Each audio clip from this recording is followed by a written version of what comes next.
Good morning student. Today 12th business max. ஏற்கனவே நம்ம பார்த்துட்ருக்கோம் 4th chapter differential equation. Last கிளாஸில் வந்து எக்ஸ்ட்ரா சம்ஸ் கொடுத்துருக்காங்க, அதை கம்ப்ளீட் பண்ணியிருக்கோம். அதில் வந்து linear differential equation and second order differential equation முடிச்சிருக்கோம். ஸோ இன்றைக்கி பார்க்க போகிறது 5th chapter numerical method. So நியூமெரிக்கல்னால் உங்களுக்கு தெரியும், நியூமெரிக்கல்னா நம்பர்ஸில் பார்த்தீங்கன்னா மெத்தட்ஸ்னு அப்படின்னு மீனிங்னா ஆட் பண்ணுறது, மைனஸ் பண்ணுறது, மல்டிப்ளிகேஷன், இதை பற்றி நம்ம நியூமெரிக்கல் மெத்தடில் அதான் யூஸ் பண்ண போகிறோம். பட் இதில் வந்து மைனஸ் என்பது என்னென்னா டிஃப்ரென்ஸ். ஸோ மைனஸ் மீனிங் என்னென்னா அப்படி தானே, மீனிங் என்னென்னா மைனஸ்னா என்ன, 5 - 3 எவ்வளோ வரும், 2. இதனுடைய டிஃப்ரென்ஸ் தான் 2. ஓகேவா? ஒரு கம்பெனியில் ஒரு இயரில் 50 rupees லாபம் ப்ராஃபிட் கிடைக்குது, அடுத்து 60 கிடைக்குது, 70 கிடைக்குது. அப்போனுடைய டிஃப்ரென்ஸ் எவ்வளோ, 10.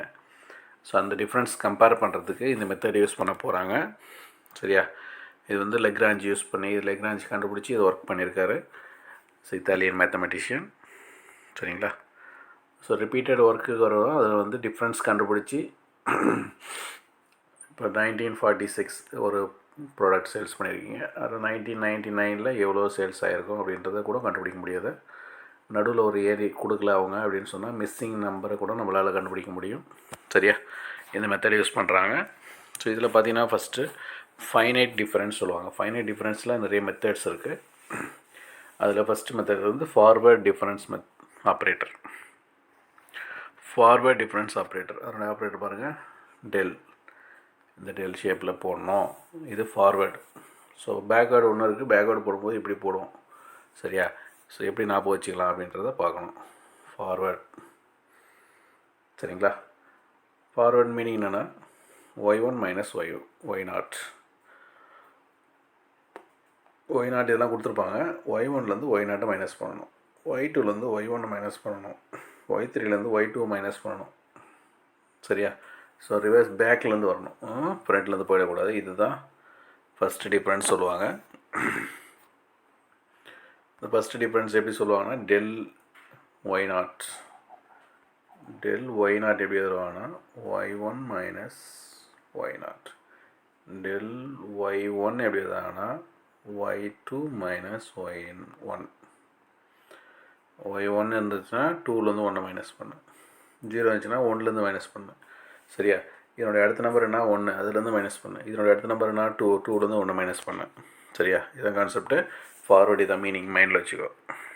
y0 டெல்ட் y0 என்ன, y1லேருந்து y2, y0 மைனஸ் பண்ணு. டெல் y2 என்ன அர்த்தம், y3லேருந்து y2 மைனஸ் பண்ணு.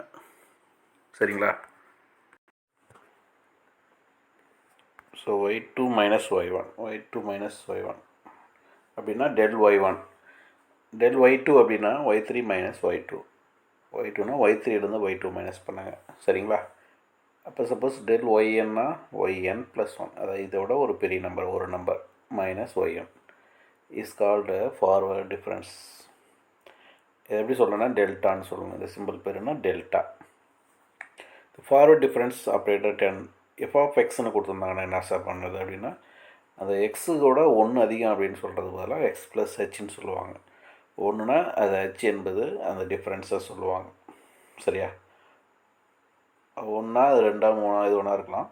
பட் காமன் வேல்யூ 5, 3 அந்த மாதிரி ஏதாவது ஒரு நம்பராக இருக்கலாம். அதை ஹெச்ன்னு காமனாக வச்சுருப்பாங்க. x + h - f(x). அதோட பெரிய நம்பர் அப்படின்னு அர்த்தம். எக்ஸோட பெரிய நம்பர் இது x + h. காமனாக சொல்லும்போது சொல்லுங்கள், மைண்டில் வச்சுக்கோ. அதுலேருந்து f(x) மைனஸ் பண்ணுங்கள். சரியா? ஸோ ஃபார்வேர்ட் மீனிங் என்னென்னா பெருசுலேருந்து சின்னதை மைனஸ் பண்ணலாம். சப்போஸ் ப்ராப்பர்ட்டிஸ் நிறைய கொடுத்துருக்காங்க. c is a constant, then del c = 0. c f(x) வந்து c, f(x + h) வந்து c. இதுவும் கான்ஸ்டன்ட், இதுவும் கான்ஸ்டன்ட். சரியா? அப்போ கான்ஸ்டன்ட் வந்து நம்பரை இன்க்ரீஸ் பண்ண முடியாது, அப்படியே தான் இருக்கும். சப்போஸ் எக்ஸ் கொடுத்துருந்தாங்கன்னா x + 5 1 5 ஆட் ஆகிருக்கு அப்படி சொல்லலாம். சி என்பது 6 ஆட் ஆகாது. அதனால் சி மைனஸ் பண்ண ஆகிடும், 0 ஆகிடும். அதனால தான் டெல்டா சி வந்து 0 ஆகிடுச்சு. அடுத்தது டெல் f(x + g(x). அப்போ டெல் உள்ளே வந்துடும், டெல் f(x, del g(x). இது ப்ராப்பர்ட்டி. பட் எப்படி ப்ரூவ் பண்ணுறது கீழே போட்டிருப்பாங்க. சப்போஸ் டெல் உள்ள ஒரு வேல்யூ இருந்துச்சுன்னா அதை விட பெரிய வேல்யூலேருந்து, அதாவது பெரிய வேல்யூன்னு என்ன அர்த்தம், எக்ஸ் சொல்லக்கூடாது, எக்ஸ் ப்ளஸ் ஹெச்னு சொல்லலாம், ஜிஎஃப்எக்ஸ்னு சொல்லக்கூடாது, ஜிஎஃப்எக்ஸ் ப்ளஸ் ஹெச், அதுலேருந்து நார்மலாக மைனஸ் பண்ணணும். மைனஸ் உள்ள கொண்டு போயிடுங்க. இது ரெண்டையும் ஒன்றா எழுதுங்க. இதனுடைய வேல்யூ ஆக்சுவலாக என்னென்னா எஃப் ஆஃப் எக்ஸ் ப்ளஸ் ஹெச்லேருந்து எக்ஸ் மைனஸ் பண்ணினா வரும் டெல் எஃப் ஆஃப் எக்ஸ் சொல்லுவீங்க. அது டெல் எஃப் ஆஃப் எக்ஸ் எப்படி எழுதுவீங்க, இதோட ஒரு வேல்யூ பெருசு, அதாவது ஹெச் போட்டு எஃப் ஆஃப் எக்ஸை போடணும். டெல் ஜி ஆஃப் எக்ஸ் எப்படி போடுவீங்க, G of X plus H minus F of G of X அப்படின்னு சொல்லுவோம். இதே கான்செப்ட் தான் எல்லா இடத்துலையும் வரும். டெல் உள்ளே போயிடும், அவ்வளோதான். ப்ராப்பர்ட்டி மைனஸாக ப்ளஸ்ஸான்னு பார்க்குறது, ப்ளஸ்னால் ப்ளஸ் போடுங்க, மைனஸ்னால் மைனஸ் போடுங்க. ஓகேவா. அடுத்து டெல் உள்ள நிறைய வேல்யூ அடிஷனில் இருந்துச்சுன்னா அது தனியாக பிரிச்சுக்கலாம். Del F of X one, del F two X one அப்படின்னு பிரிச்சுக்கலாம். சப்போஸ் இன்னொரு ப்ராப்பர்ட்டி என்னென்னா, சி வந்து constant, suppose F of X பக்கத்தில் இருந்துச்சுன்னா அந்த சியை வெளியே எடுத்துகிட்டு மீதி இருக்கிறது மட்டும் டெல் கண்டுபிடிச்சா போதும் அப்படின்னு சொல்கிறாங்க. இப்போ இது ரிசல்ட்ஸ் நிறைய கொடுத்துருக்காங்க. அப்போ சப்போஸ் டெல் பவர் எம் இருந்துச்சுன்னா எஃப் ஆஃப் எக்ஸ் கண்டுபிடிக்கணும் அப்படின்னா, டெல் மல்டிவேஷன் இருந்துச்சுன்னா சொன்ன பவர் ஆட் பண்ணணும் அப்படின்னா நம்ம சின்ன வயசில் பார்த்துருக்கோம், அதே கான்செப்ட் யூஸ் பண்ணிக்கிறாங்க.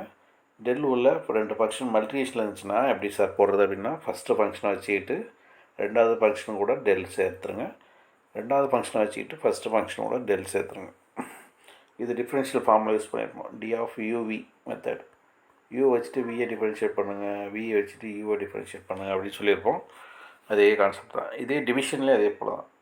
ஜிஎஃப்எக்ஸை ஸ்கொயர் பண்ணுவோம், அதுக்கு பதிலாக நம்ம ஜிஎஃப்எக்ஸ் ப்ளஸ் ஹெச்னு போட்டு ஜிஎஃப்எக்ஸை வச்சுக்கின்னு டெல் எஃப் ஆஃப் எக்ஸ் மேலே இருக்கிறது டிஃப்ரென்ஷியேட் பண்ணுறோம் அப்படின்னு அர்த்தம். எஃப் ஆஃப் எக்ஸ் மேலே இதை வச்சுட்டு கீழே இதை டிஃப்ரென்ஷியேட் பண்ணுறீங்க அப்படின்றது அங்கே போடுவோம். இங்கே டெல் யூஸ் பண்ணுறீங்க, டெல் என்பது டிஃப்ரென்ஸ். சரிங்களா. ஸோ மேக்ஸில் வந்து டிஃப்ரென்ஷியல் சொல்கிறது, எக்கனாமிக்ஸில் வந்து டிஃப்ரென்ஸ்னு சொல்லுவீங்க. சரிங்களா. அதே கான்செப்ட் தான் இங்கே, எக்கனாமிக்ஸ் தான் ஃபுல்லாகவே எக்கனாமிக்ஸ். ஸோ ஃபஸ்ட்டு டிஃப்ரென்ஸ் சொல்லுவாங்க, அதை difference of the first difference is denoted by second difference. Difference of the first difference, first difference சொல்லுவாங்க. சரியா. difference of the first difference is second difference. ஓகேவா, மைண்டில் வச்சுக்கோ. அப்போ டெல் ஸ்கொயர் வந்துச்சுன்னா என்ன பண்ணுவீங்க, வரும்போது டெல்னு எழுதணும், மைண்டில் வச்சுக்கோ. ஒய்என் இருந்தால் என்ன பண்ணணும், இதோட ஒன்று அதிகமாக இருக்கிறத மைனஸ் பண்ணணும். ஒய் நாட்டுன்னு அர்த்தம், ஒய் ஒன்லேருந்து ஒய் நாட்டை மைனஸ் பண்ணணும். ஒய் ஒன்று இருந்தால் டூலேருந்து 1 மைனஸ் பண்ணணும். சரிங்களா. அடுத்து டெல் கியூப்டு இருந்தால் என்ன சார் வரும் அப்படின்னா, இங்கே டெல் ஸ்கொயர் வரும். சரியா. இது ஒய் என்னச்சுன்னா Y plus one N, Y cubed Y one del cube Y ஒன்னா அர்த்தம், டெல் ஸ்கொயர் போட்டுக்கோ. ஒய் டூலேருந்து ஒய் ஒன்று மைனஸ் பண்ணிக்கோ. சப்போஸ் கே இருந்துச்சுன்னா கே மைனஸ் ஒன் போட்டுக்கோ, இங்கேயும் போட்டுக்கோ. இது ஒய்என் இருந்துச்சுன்னா ஒய்என் ப்ளஸ் ஒன் ஒய்என். ஓகேவா. So F of X H X plus F of X இருந்தாலும் அதுதான் எக்ஸ் ப்ளஸ் ஹெச் எக்ஸ்னு போட்டுக்கோ. எப்படி சார் கே போடுறது அப்படின்னா, பவர் என்ன இருக்கோ அதோட வந்து 1 கம்மி பண்ணிக்கணும். சரியா. பவர் என்ன இருக்கோ அதோட 1 கம்மி பண்ணிக்கணும். சரிங்களா. இதான் கான்செப்ட்டு.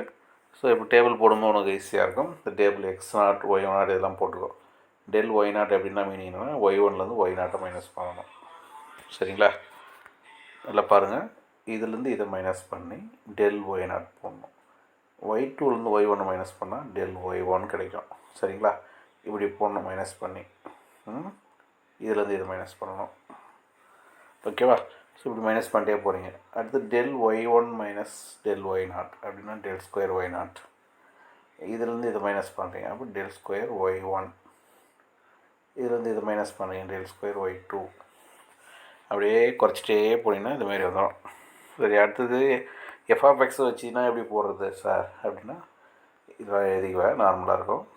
இதுலேருந்து இதை மைனஸ் பண்ணிங்கன்னா டெல் எஃப் ஆஃப் எக்ஸ், இதுலேருந்து இதை மைனஸ் பண்ணிங்கன்னா del F of X plus H. அப்போ டெல்லேருந்து டெல் மைனஸ் பண்ணிங்கன்னா del square F of X சின்னது போடணும், எஃப் ஆஃப் எக்ஸ்.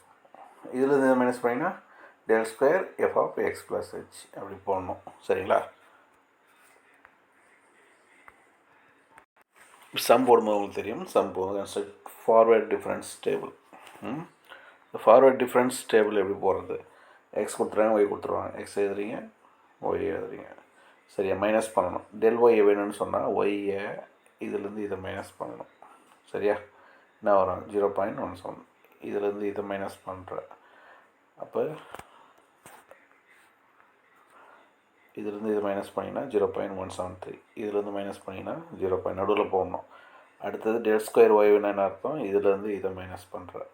சைடில் பென்சில் எடுத்து மைனஸ் பண்ணிக்கும். அடுத்து இதுலேருந்து இதை மைனஸ் பண்ணி நடுவில் எழுதுகிறேன். அடுத்தது டெல் கியூப் வேணுன்னா இதுலேருந்து இதை மைனஸ் பண்ணுறேன். சரிங்களா?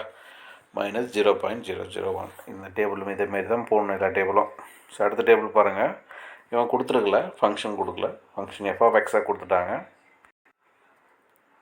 இதில் f(x) கொடுத்துட்டாங்க. f(x) கொடுத்த பிரச்சனை இல்லை. எக்ஸோட வேல்யூ கொடுத்துருப்பாங்க. எக்ஸோட வேல்யூக்கா 1 2 3 4 5. அப்போ எக்ஸ் எழுதிக்க 1 2 3 4 5. ஒய் கொடுத்துருக்காங்க. ஒய்யில் கொண்டு போயிட்டு 1 போடுங்க. 1 போட்டிங்கன்னா என்ன வரும்? 1 1 × 2 2 + 1 3 3 + 1 இங்கே 1 2 3. அப்போ என்ன வரும்? 4. சரியா? அடுத்து 2 அப்ளை பண்ணுங்கள், 13 வரும். 3 அப்ளை பண்ணால் இதுமாரி ஒவ்வொரு வேலையும் அப்ளை பண்ணிங்கன்னா அதுமாதிரி ஒய் கிடச்சிரும். ஸோ எக்ஸ் ஒய் ரெடி ஆகிடுச்சுப்பா. இப்போ ஃபார்வர்ட் டிஃப்ரென்ஸ் கேட்குறாங்க. அப்போ டெல்டா யூஸ் பண்ணணும். டெல்டா ஒய் எப்படி சார் கண்டுபிடிக்குது அப்படின்னா 13லேருந்து 4 மைனஸ் பண்ணி இங்கே எழுது சென்டரில். 34லேருந்து 13 மைனஸ் பண்ணால் 21. இதுலேருந்து இதை மைனஸ் பண்ணால் 39. இதுலேருந்து இதை மைனஸ் பண்ணால் 63. 21லேருந்து 9 மைனஸ் பண்ணால் 12. சரிங்களா? 21லேருந்து 9 மைனஸ் பண்ணால் 12. 39லேருந்து இல்லை 21 மைனஸ் பண்ணால் 18. இதுலேருந்து இதை மைனஸ் பண்ணால் 24. சரியா? அப்படியே குறைச்சிட்டே வாங்க. டெல் பவர் 4ல் 0 முடியும். சரியா? இந்த டேபிள் இப்படி தான் முடிக்கணும். அடுத்து constructing difference table and using the second order difference as constant find the sixth term of the series. ஓகேவா? அடுத்து இது பார்த்தீங்கன்னா 8 12 19 21லாம் கொடுத்துட்டாங்க. சிக்ஸ்த்து எக்ஸ் வந்து 1 2 3 4 5 6. இது வந்து 8 12 19 சிக்ஸ்த்து வேல்யூ தெரியாதுன்னு சொல்லிட்டாங்க. அந்த தெரியாத வேல்யூ எப்படி சார் கண்டுபிடிக்கிறது அப்படின்னு சொன்னால் இந்த டிஃப்ரென்ஸ் ஃபார்வர்ட் டிஃப்ரென்ஸை யூஸ் பண்ணி போடலாம். எப்படி சார் போடுறது? டெல் ஒய் இருக்கா? இதுலேருந்து இதை மைனஸ் பண்ண 4 வரும். இதுலேருந்து மைனஸ் பண்ணால் 7. இதுலேருந்து இதை மைனஸ் பண்ணால் 10. இதிலேருந்து இதை மைனஸ் பண்ணணும் 13. கடைசியாக கேலேருந்து கே -42 மைனஸ் பண்ணணும். தெரியாது, அப்படியே தான் எழுதிக்கணும். சரி, அடுத்தது டெல் ஸ்கொயர் ஒய் வேணும். 7லேருந்து 4 மைனஸ் பண்ணால் 3 வரும். இதை மைனஸ் பண்ணால் 3 வரும். இதை மைனஸ் பண்ணால் 3 வரும். இதை மைனஸ் பண்ணால் k -42. நல்லா பார்த்துக்கோ. k -42 -13. அப்புறம் k -55 வரும். இது எழுதிக்கிட்டிங்களா? இப்போ என்ன பண்ணணும்? இது எல்லாமே 3 இருக்குது. அப்போ இந்த வேல்யூ கண்டிப்பாக என்னவா இருந்திருக்கும்? தெரியாதான் இருந்திருக்கும். அவ்வளோதான்பா. கேவோட வேல்யூ கிடச்சிடும். =3. இங்கே போட்டாங்களா பார்த்தியா? k = இந்த -50 வந்துச்சுன்னா +55, k = 58. ஸோ இப்படியும் 6th டேர்ம் என்ன வருது? 58ன்னு நம்ம சொல்லிடலாம். ஸோ இந்த விஷயந்தான் இந்த ஃபார்வர்ட் டிஃபரன்ஸ் யூஸ் பண்ணுறாங்க. இந்த மாதிரி மிஸ்ஸிங் நம்பர் ஏதாவது ஒரு வேல்யூ மிஸ் ஆகுது அப்படின்னு சொன்னால் இந்த மாதிரி ஒர்க் பண்ணலாம் அப்படின்றது கான்செப்ட்டு. பெரிய பெரிய கம்பெனியில் இது மாதிரி சால்வ் பண்ண முடியும். சரியா? இப்போ இதுலேயும் அதே போல் தான் சம் எக்ஸ் ஒய் கொடுத்துட்டாங்க. எக்ஸோட வேல்யூலாம் கொடுத்துட்டாங்க. x = 0 போட்டிங்கன்னா 0 0 0 -1. சரியா? அதே போல் ஒவ்வொரு வேல்யூவாக ஒய் கிடைக்கும். நீங்கள் போட்டு பாருங்கள். சரியா? இதை கொண்டு போயிட்டு நம்ம டேபிளில் போடணும். எக்ஸோட வேல்யூ என்ட்ரி பண்ணுறீங்க, ஒய்யோட வேல்யூ என்ட்ரி பண்ணுறீங்க. இதிலேருந்து இதை மைனஸ் பண்ணிங்கன்னா என்ன ஆகிடும்? 0 -1. அப்போ என்ன ஆகிடும்? 0 + 1 ஆகிடும் = 1. ஸோ அதே போல் ஒவ்வொன்றும் மைனஸ் பண்ணணும். 5 - 0 5. 20 - 5 15. நடுவில் கூடவும் போடலாம், இதை பக்கத்தில் போடலாம் 31. இதிலேருந்து மைனஸ் பண்ணால் 53. இதுலேருந்து இது மைனஸ் பண்ணால் 4. 15ல் 30 போயிடுச்சுன்னா 10. அது பேர் குறைச்சிட்டே வாங்க. 6 - 6 0. 6 - 6 0. 0 - 0 0. சரியா? இப்படி முடிக்கலாம். சரியா? ஸோ இன்றைக்கி பார்த்து நியூமரிக்கல் மெத்தட்ஸில் அதில் மெயின் டாபிக் ஃபைனைட் டிஃப்ரென்ஸ். அடுத்து அதில் ஃபார்வர்ட் டிஃப்ரென்ஸ் நம்ம மட்டும் பார்த்துருக்கோம்.